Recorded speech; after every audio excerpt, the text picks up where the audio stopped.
Jackson stood barefoot at the edge of the field, feeling the cool earth beneath his feet. The late afternoon sun painted everything in soft gold. The wildflowers, the trees swaying the breeze, even a small stream that cut to the back of property. This was it. Their place. Their future. Jackson. Olivia's voice floated across the meadow. He turned to see her standing near the stakes they had planted for the tent. Her auburn hair glowed in the sunlight, loose waves framing her freckled face. "What do you think about putting the dance floor here?" she called, waving a roll of bright pink tape. Her cheeks were flushed from the sun, her eyes wide with excitement. Jackson walked toward her, brushing his hand along the tall grass as he went. He wrapped his arms around her from behind and rested his chin on her shoulder. "Perfect," he murmured. She leaned back into him, smiling. No noise complaints. No parking issues. Just us and our friends. Jackson chuckled. Finally! It had taken years to get here, moving from one apartment to another, saving every dollar they could, working late shifts and weekends. But now, they had 5 beautiful acres just outside Pinecrest Hollow. No rules, no restrictions, just their land. "I still can't believe we pulled this off," Olivia whispered. Jackson kissed her temple. "Believe it. We made it." She turned to face him, her hands resting on his chest. "It's going to be perfect, right?" He brushed a stray hair from her face. Better than perfect. Neither of them could have imagined how wrong he would be. The sound of tires crunching over gravel broke the quiet. Jackson's brow furrowed as he turned toward the road. A black Range Rover glided up the driveway, moving slowly, like it was sizing them up. Jackson's arm instinctively tightened around Olivia. "Were we expecting someone?" Olivia asked. "No," Jackson said, stepping toward the vehicle. The driver's door opened, and a tall woman in a crisp white pantsuit stepped out. Her hair was pulled back into a tight bun, and oversized designer sunglasses shielded her eyes. Everything about her screamed money and control. She smiled thinly. "Excuse me," she called, her voice sharp and calculated. "What exactly are you doing here?" Jackson extended his hand. "Hi there. I'm Jackson Miller. My fiancé and I are getting married here next month." The woman ignored his hand and instead pulled out a sleek tablet. "I'm Eleanor Winthrop," she said, "president of the Pinecrest Community Association." Jackson frowned. "Community Association? We're not part of any HOA." Eleanor's smile tightened. "I'm afraid you are. This property falls within Pinecrest Hollow's jurisdiction. Section 8, paragraph 4 of our guidelines clearly states that all external structures require committee approval." Jackson's jaw tensed. "What are you talking about?" Eleanor gestured toward the stakes and measuring tape. "You're planning a gathering that exceeds 20 people. That requires a permit." "We're inviting 200 guests," Olivia said carefully. "Then you're already in violation," Eleanor said smoothly. Jackson stepped closer. "We bought this land outright. The paperwork doesn't mention any HOA. Then you didn't read the fine print." Eleanor slid a business card from a sleek leather case and handed it to Jackson. "I suggest you read our bylaws and submit proper applications immediately. Otherwise, we'll be forced to take action." Jackson's pulse quickened. His jaw tightened as Eleanor slid back into her car. As the Range Rover disappeared down the driveway, Jackson noticed movement at the edge of the property. A small group of neighbors stood there, watching, silent, their expressions unreadable. "She can't do this, right?" Olivia's voice was thin and shaky. Jackson squeezed her hand. "No, this is our land. They can't control it." But the unease creeping up Jackson's spine told him otherwise. The next morning, Jackson woke to the sound of Olivia's voice calling from the front door. "Jackson." He found her standing on the porch, holding a white envelope. Her hands were shaking. "What is it?" he asked. She handed him the envelope. Jackson opened it and scanned the contents. Violation number 1, unauthorized construction. Violation number 2, failure to submit exterior design plans. Violation number 3, plan gathering exceeding size limitations. You have 48 hours to respond before penalties begin accruing at $100 per day. Jackson's chest tightened. "You've got to be kidding me," he muttered. Later that day, Jackson sat at the kitchen table with Marcus, a friend and real estate attorney. Marcus adjusted his glasses, flipping to the paperwork. "This makes no sense," Marcus said. "Your property isn't under HOA jurisdiction. The Pinecrest boundary ends a half-mile east. So what do we do?" Jackson asked. Marcus sighed. "We could fight it, but HOAs are tricky. They have resources, lawyers, and patience." Jackson's frustration sharpened when, the next morning, he found bright red flags planted along the perimeter of his property. Violation was printed in bold black letters on each one. When Jackson pulled one out of the ground, a voice shouted from across the road, "That's tampering with official notices." Jackson turned to see a man standing on his porch, phone raised, filming. "You serious?" Jackson muttered. That evening, a police cruiser pulled up. Jackson met the officer at the front gate. "Mr. Miller," the officer said carefully, "we received complaints about unpermitted construction." Jackson gestured toward the open field. "It's a wedding tent. Still, you might want to double-check with the county." The officer's tone was polite but firm. Jackson clenched his jaw as the cruiser pulled away. Olivia stood on the porch, arms wrapped around herself. "Jackson, are they really going to stop our wedding?" Jackson wrapped her in his arms. "No, I'll fix this." He hoped he was right. The next morning, Jackson walked into the county records office, his heart thumping. Rita, an older woman with gray hair and reading glasses, sat behind the desk. "Pinecrest Hollow," she repeated. "That's a tricky one." Jackson sat quietly as she sifted through old records. After nearly an hour, Rita slid a yellowed map across the counter. "Your property," she said, tapping the map, "was part of an original homestead grant from 1887. It's never been incorporated into any development." Jackson's eyes widened. "So they have no legal right to enforce anything on my land?" "None," Rita confirmed. Jackson's eyes narrowed as he spotted something else on the map. "What's this?" he asked, pointing to a marked section beneath his property lines. "Mineral rights," Rita said. "Not just your land. Looks like it stretches underneath parts of the Pinecrest subdivision." Jackson sat back. His mind raced. "What exactly does that mean?" "It means," Rita said with a small smile, "you own what's under their land." Jackson's pulse quickened. This was bigger than just a wedding. Jackson sat at the kitchen table that night, poring over the documents Marcus had sent him. "Valley Vista," Marcus said over the phone, "is trying to expand into Pinecrest Hollow." Jackson's eyes darkened. "And I own the rights to that land." "Exactly," Marcus said. "If they can push you off your property, they win." Jackson's jaw clenched. He sat back, the pieces finally coming together. "They picked the wrong guy," Jackson said. Marcus laughed softly. "Just be careful, Jackson. These people don't play fair." Jackson's lips curled into a smile. "Neither do I." Jackson woke to the sound of engines rumbling outside. He sat up, heart thumping. Olivia stirred beside him. "What's that?" she mumbled, rubbing her eyes. Jackson slipped out of bed and peeked through the blinds. His stomach tightened.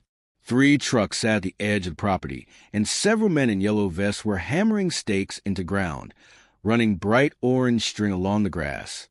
"What the hell?" Jackson muttered, already pulling on his jeans. Olivia sat up. "Jackson, what's going on?" "I don't know," he said, heading toward the door. He stormed across the field, heart pounding. A man in a hard hat glanced up from a clipboard as Jackson approached. "Hey!" Jackson shouted. "What are you doing?" The man looked unimpressed. "County Planning Commission. We're marking the utility easement." Jackson's brow furrowed. "What utility easement?" The man pulled out a work order and handed it to Jackson. "Filed last week by the Pinecrest Community Association." Jackson's eyes narrowed as he scanned the paper. There, in bold letters, was Eleanor Winthrop's name. "There's no easement here," Jackson growled. The man shrugged. "Says there is." Jackson stepped closer, his voice sharp. "You can't do this.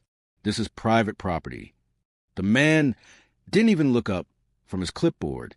"Take it up with the county." Jackson's hands curled into fists. His pulse hammered in his ears.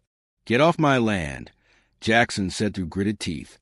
The man finally met his eyes. We're under contract. Jackson's chest tightened. He turned and stalked back toward the house, his mind racing. Olivia met him at the door, her eyes wide. What's happening? Jackson handed her the work order. They're claiming there's a gas line under the property. But that's not true, Olivia said. Jackson rubbed his face. They're not trying to find a gas line. They're trying to shut us down. Olivia's hand trembled as she touched his arm. What do we do? Jackson's eyes darkened. We fight. The next morning, Jackson stood outside Thomas Jenkins' weathered farmhouse. The old man opened the door, wearing faded overalls and holding a steaming cup of coffee. Well, if it isn't Jackson Miller, Thomas said. Come in.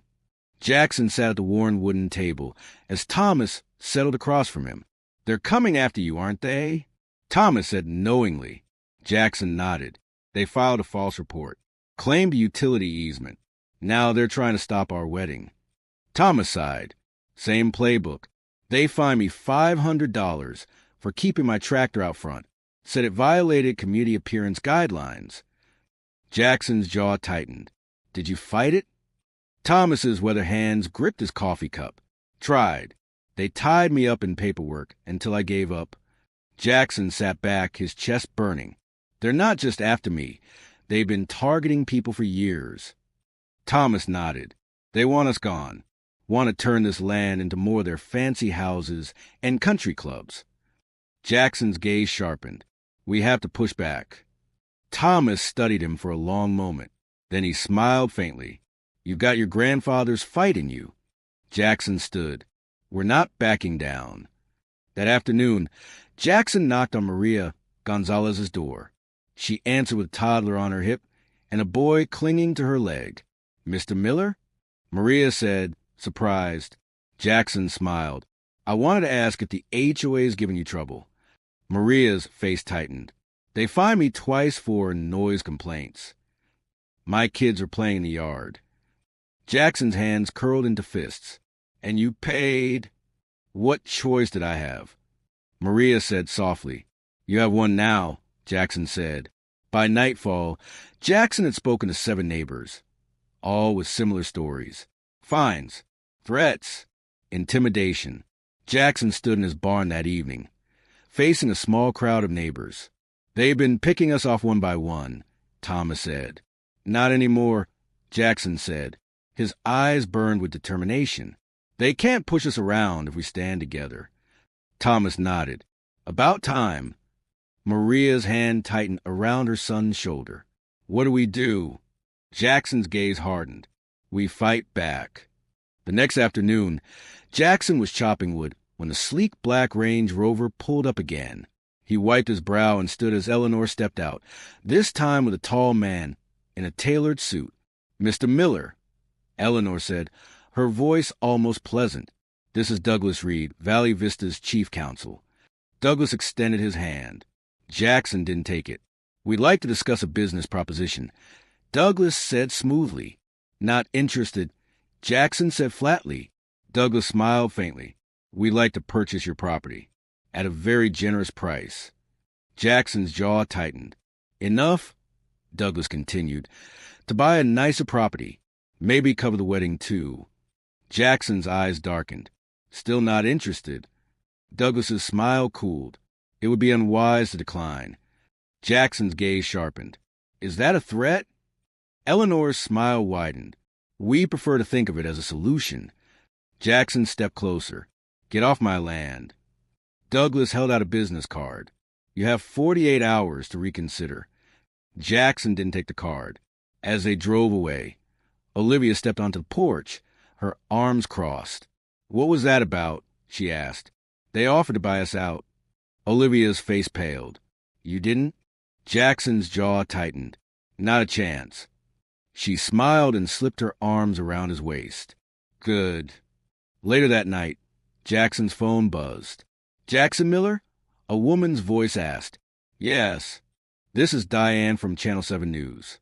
We received an anonymous tip about a local HOA targeting homeowners. Would you be willing to tell your story? Jackson's eyes narrowed.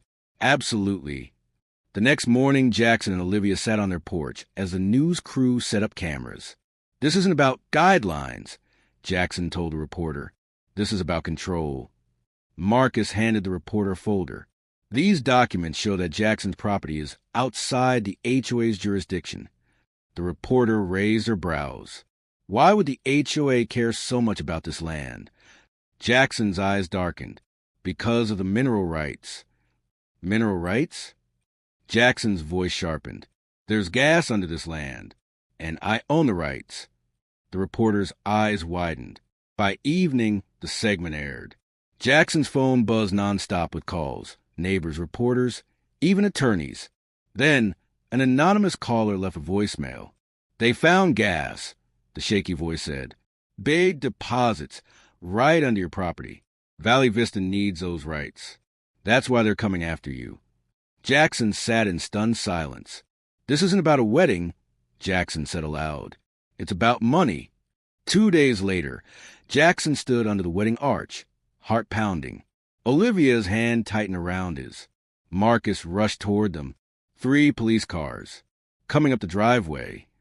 Jackson's stomach dropped. The first cruiser pulled up. Eleanor stepped out, her smile icy. Mr. Miller, the sheriff said. We have a court order. Jackson's fists clenched. On what grounds? Violation of zoning regulations. Eleanor's smile widened. Shut it down. Jackson shook his head. You're making a mistake. Arrest him, Eleanor said. The sheriff hesitated. Eleanor's eyes.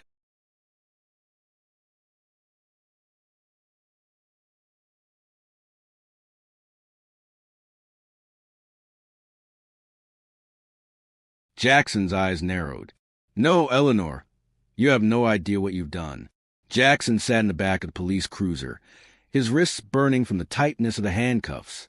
His reflection stared back at him through the glass. Tense jaw, narrowed eyes, breath coming fast and shallow. Outside, wedding guests stood frozen in disbelief. Olivia's face was pale, tears streaking her cheeks as she stood under the wedding arch in her white dress. Eleanor stood off to the side, arms crossed, a smug smile tugging at the corner of her lips. Jackson's chest burned. He leaned forward. Sheriff Thompson, Jackson said, his voice low but sharp. The sheriff glanced at him in the rear-view mirror. You need to think very carefully about what you're doing, Jackson said. The sheriff sighed. Look, Jackson. No, you look, Jackson interrupted. His voice sharpened. Did you actually verify the court order? The sheriff's eyes darkened. Jackson's gaze narrowed. Because if you had, you'd know the judge who signed it has a son working for Valley Vista, the same Valley Vista that's been trying to take my land. The sheriff's fingers tightened on the steering wheel. Just then, Marcus appeared in front of the car, waving a stack of papers. His tie was loose, and he was out of breath. Sheriff, Marcus shouted, you need to stop this. Now. The sheriff cracked a window. Marcus shoved the papers toward him. This is proof that Jackson's property is not under HOA jurisdiction. The order is invalid. The sheriff frowned, flipping through the papers, his brow furrowed. Also, Marcus added, that order was signed by Judge Wallace. His son represents Valley Vista. The sheriff's jaw tightened. Let him go, Marcus said firmly. Eleanor's expression shifted, her smug smile slipping. This is ridiculous, she snapped. The sheriff's shoulder sagged as he reached for the keys on his belt. A moment later, Jackson felt the pressure around his wrists release. Jackson rubbed his wrists as the door opened. He stepped out slowly, his eyes burning into Eleanor. You made a mistake, Jackson said, his voice low. Eleanor's mouth tightened. This isn't over. Jackson's lips curled. Oh, I know. He turned toward Olivia, who was running toward him. She threw her arms around his neck, burying her face against his chest. I thought they were taking you, she whispered, her voice trembling. Jackson kissed her temple. Not today. The crowd of guests stood silently, watching. Slowly, Thomas Jenkins stepped forward, his weather hands resting on his cane. Well, Thomas said, his voice rough, what now? Jackson's gaze sharpened. His hands curled into fists. Now, Jackson said, we finished the wedding. Jackson stood beneath the wedding arch, his hands laced with Olivia's. His heart was still racing, but the warmth of Olivia's hand steadied him. Guests had retaken their seats. The tension still hung in the air, but now it was mixed with something else, defiance. The officiant, a kind-looking older woman with silver hair, adjusted her glasses and cleared her throat. "Shall we continue?" she asked hesitantly. Jackson smiled. "Absolutely." Olivia's lip trembled as she squeezed Jackson's hand. The officiant smiled and began speaking, but Jackson barely heard the words. All he could see was Olivia's eyes, the slight tremble in her bottom lip, the way her hand fit so perfectly in his.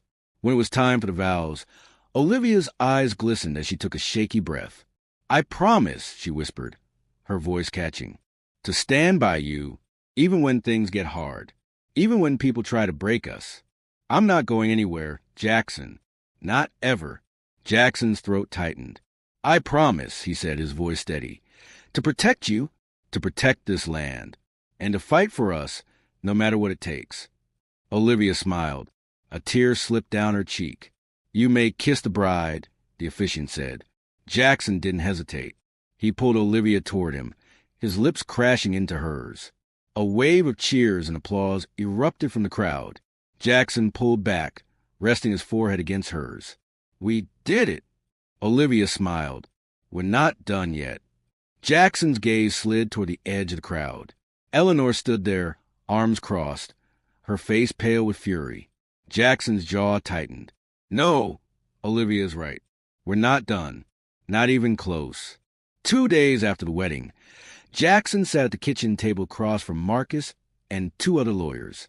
"You ready for this?" Marcus asked. Jackson's eyes were sharp. "More than ready." Marcus slid a folder across the table. "We have enough evidence to bury the HOA." Jackson flipped through the papers, violation notices, court filings, financial records. His jaw tightened. "They've collected over $400,000 in illegal fines," Marcus said. Jackson's stomach twisted. "From who?" Marcus sighed. "Thomas, Maria, dozens of others. They were targeted because they were seen as easy marks, older folks, single moms, immigrants, people they thought wouldn't fight back." Jackson's hands curled into fists. "They picked the wrong guy this time," Jackson said darkly. Marcus smiled. "That's what I told the state attorney."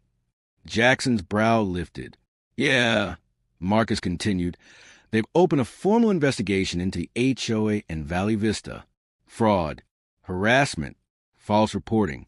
It's not looking good for Eleanor." Jackson leaned back, his jaw tightening. "Good." Marcus grinned. "Also, we filed to dissolve the HOA board." Jackson's brows lifted. "All of it?" Marcus nodded. "All of it." Jackson smiled faintly. "Now that I like." 3 weeks later, Jackson stood on a small wooden stage in the middle of his property. A large banner stretched across the back. Pinecrest Homeowners Relief Fund. Jackson adjusted the microphone. 2 months ago," Jackson began, "we stood here as they tried to take this land from us. They tried to scare us, divide us." His eyes moved across the crowd. Thomas Jenkins standing with his granddaughter, Maria Gonzalez holding her youngest child, neighbors standing shoulder to shoulder. "But they failed," Jackson said. Applause erupted. "We secured restitution for every illegal fine," Jackson continued. "And today we're paying it back." Thomas stepped onto the stage. Jackson handed him a check. The old man's hands shook as he looked down at it. "Jackson," Thomas's voice cracked, "you didn't have to." "Yes, I did," Jackson said. Thomas's eyes welled with tears as he pulled Jackson into a hug. "We're not just neighbors anymore," Jackson said. "We're family." Jackson handed check after check to his neighbors. Each one smiled through tears as Jackson shook their hands. As the applause swelled, Jackson spotted Eleanor standing at the back of the crowd. Her arms were crossed, her expression brittle. Jackson smiled faintly. "It's over, Eleanor." 3 months later, Jackson and Olivia stood at the edge of their property, watching construction crews work below. The old HOA clubhouse was gone. In its place, A new community center was being built. You sure about this? Olivia asked. Jackson smiled. Absolutely. They're calling it the Jackson Center, Olivia teased. Jackson chuckled. Not my idea. You did this, Olivia said softly. Jackson wrapped his arm around her. We did this. Marcus's car pulled up nearby. He rolled down the window. You hear? Marcus grinned. The state legislature passed new HOA restrictions. Jackson smiled. They're calling it the Jackson Act, Marcus added. Jackson laughed. Not bad for a guy who just wanted to get married. Olivia smiled. Sometimes the hardest fights lead to the best endings. Jackson kissed her temple. Yeah, he said, smiling as the sun set over their land. And we're just getting started.